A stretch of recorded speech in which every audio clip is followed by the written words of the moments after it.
പ്രിയപ്പെട്ട കുഞ്ഞുങ്ങളെ, ഈ വീഡിയോയിൽ നമ്മൾ പഠിക്കുന്നത് 4ാം ക്ലാസ്സിലെ കേരള പാഠാവലി ഭാഗം 2-ലെ 5ാമത്തെ യൂണിറ്റിലെ കുഞ്ഞുണ്ണിയുടെ മീൻ കുഞ്ഞുങ്ങൾ എന്ന പാഠമാണ്.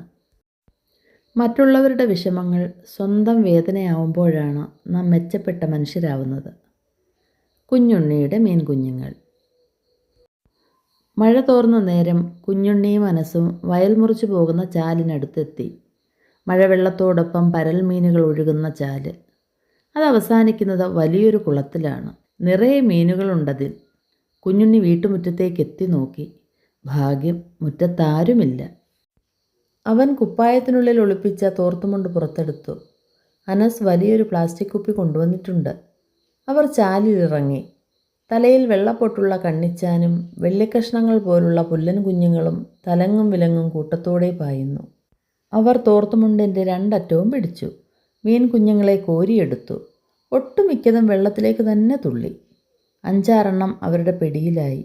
അനസ് കുപ്പിയിൽ പകുതിയോളം വെള്ളമെടുത്തു. കുഞ്ഞുണ്ണി മീനുകളെ ഓരോന്നായി കുപ്പിയിലേക്കിട്ടു.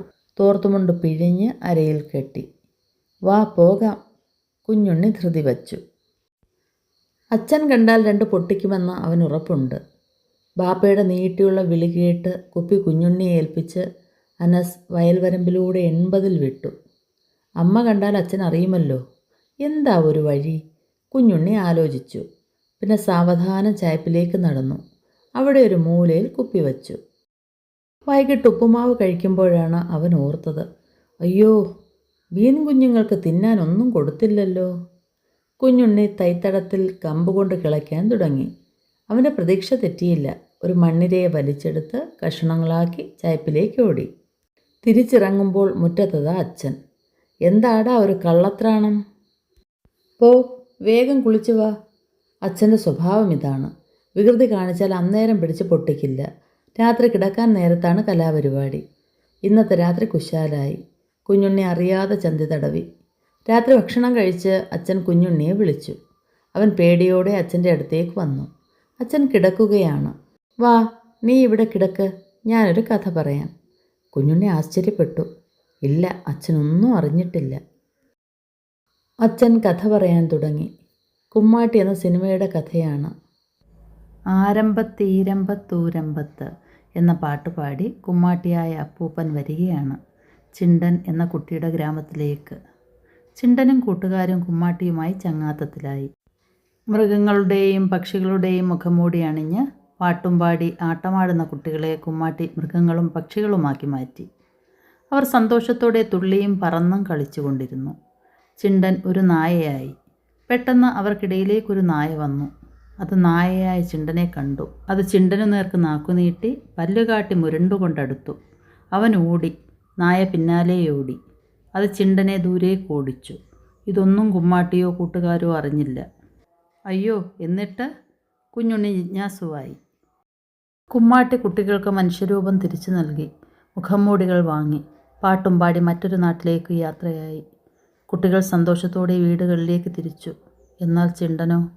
പാവം ചിണ്ടൻ, അവന് രൂപം തിരിച്ചു കിട്ടിയില്ലല്ലോ. കുഞ്ഞുണ്ണിക്ക് വ്യസനമായി. അതെ, നായയായ ചിണ്ടൻ ഒരു നഗരത്തിലെത്തി. അവിടെ ഒരു വീട്ടുകാർ അവനെ കൂട്ടിലിട്ടു. ദിവസങ്ങൾ കഴിഞ്ഞു. ചിണ്ടന് തീരെ വയ്യാണ്ടായി. അവർ അവനെ വിട്ടയച്ചു. ചിണ്ടൻ തൻ്റെ നാട്ടിലേക്ക് ഓടി. വീട്ടിലെത്തി. വീട്ടിലെ തത്ത അവനെ തിരിച്ചറിഞ്ഞു. അമ്മയും അനുജത്തിയും തിരിച്ചറിഞ്ഞു.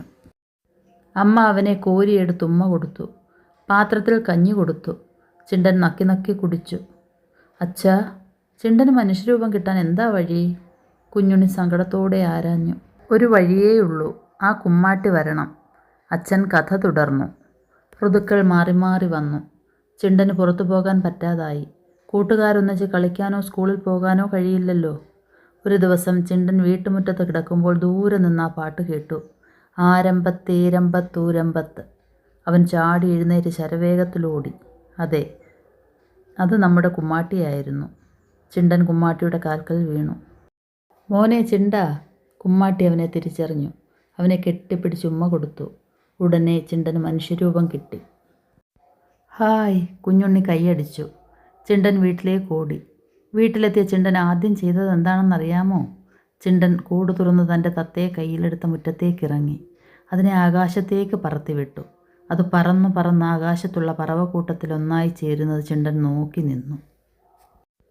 എന്തുകൊണ്ടാണ് ചിണ്ടൻ തൻ്റെ തത്തയെ വിട്ടയച്ചത്? കഥ അവസാനിപ്പിച്ച് അച്ഛൻ കുഞ്ഞുണ്ണിയോട് ചോദിച്ചു. കൂട്ടിലിട്ട തത്തയുടെ അവസ്ഥ നായയായിരുന്നപ്പോൾ ചിണ്ടന് മനസ്സിലായി. അതുകൊണ്ടല്ലേ? അതേ മോനെ, സ്വാതന്ത്ര്യത്തിൻ്റെ വില എത്ര വലുതാണെന്നോ.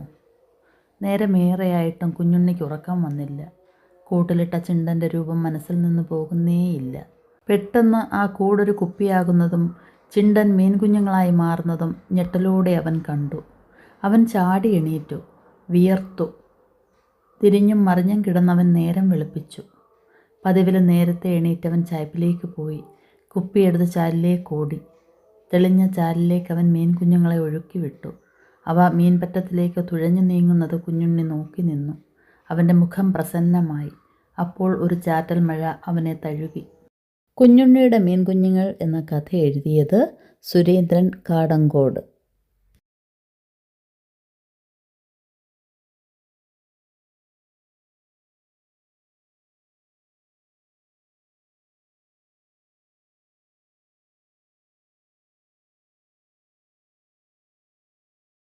പഠന പ്രവർത്തനങ്ങൾ നോക്കാം.